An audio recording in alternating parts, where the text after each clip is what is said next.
Ayesha, the founder of WomenLovePower.com, and today I wanted to kick off my video series by discussing this quintessential question that intrigues many and baffles most. What exactly is feminine energy? And it can be a little bit frustrating because a lot of times when you hear people reference feminine energy, they use these very vague terms. So they say things like tap into your inner goddess, tap into your inner bombshell, your siren, your energy. What is it, right? And I want to explain to you exactly, concretely, what feminine energy, what the feminine principle, what feminine values are, where they come from, how they are shaping your life and your society, your community right now, and why I believe that a greater and deeper integration of the feminine principle, this feminine energy into our world is exactly what we need. If you are in a Western society, particularly in America, you have a little bit of a handicap.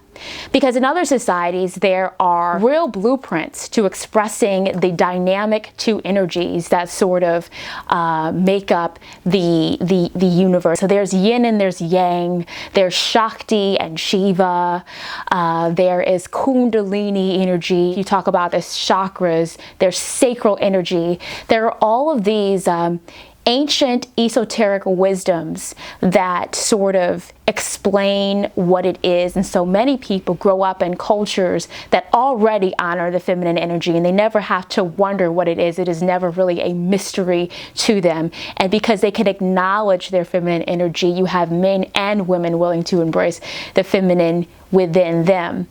In Western culture, we tend to only acknowledge masculine energy, and we have a word for it. It's power. What we define as power is really masculine energy, and the feminine counterpart to that is often downplayed and overshadowed. And here it is. Feminine energy is simply a manifestation of right hemispheric brain function. You know that we have two hemispheres in our brain. They are not carbon copies of one another, and they form very different functions.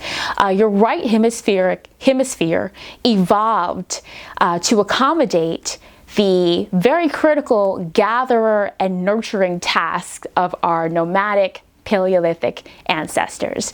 So the right brain evolved to suit this task.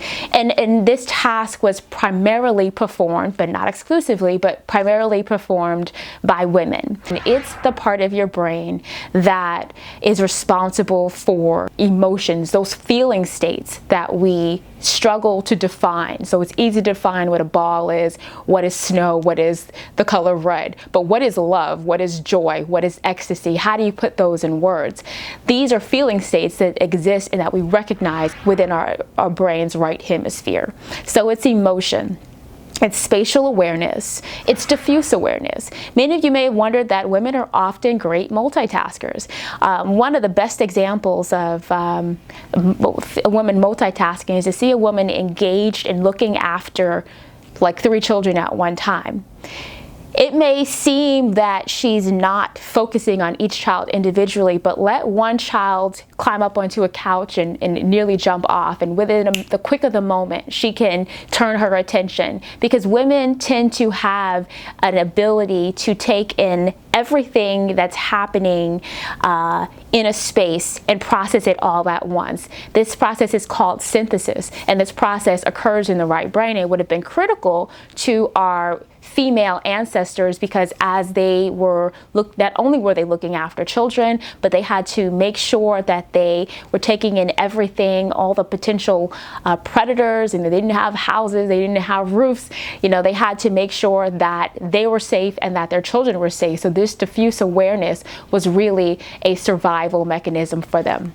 It's the realm of intuition. Intuition is that gut instinct, that feeling instinct. And this would have been a survival mechanism for the earliest female ancestors, because they had to be able to detect when somebody was lying, when someone was being dishonest, when somebody was hurt, when someone was in pain.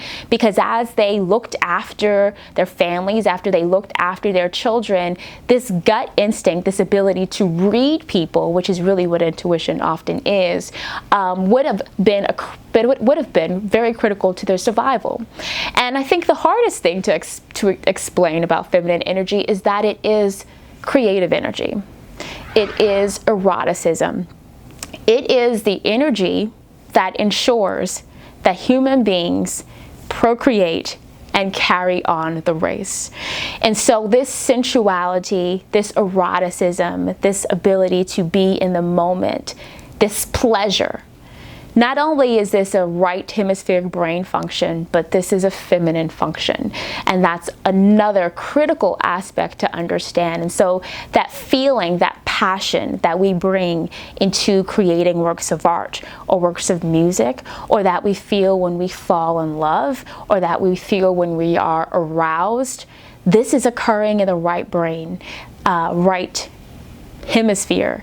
And it also is a critical aspect of feminine energy. So when we bring it all together, what is feminine energy? What is the feminine principle? Well, it is the characteristics that are derived from our right hemispheric brain function that go all the way back to the evolution of the brain during the Paleolithic era, when women were predominantly gatherers and nurturers. It is deep feeling, it is emotion, it is intuition, it is creativity, it is procreativity, it is diffuse awareness and the ability to synthesize many things all at once.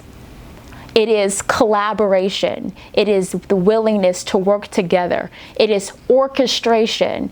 It is renewal. Consider when you are connected to the environment, when you are a gatherer, when you're paying attention to things that grow and then die and then grow again within the seasons, you are naturally in tune with the process of life, death, and rebirth, with renewal. So this idea of conservation and renewal, again, is a part of feminine energy, is a part of the feminine principle.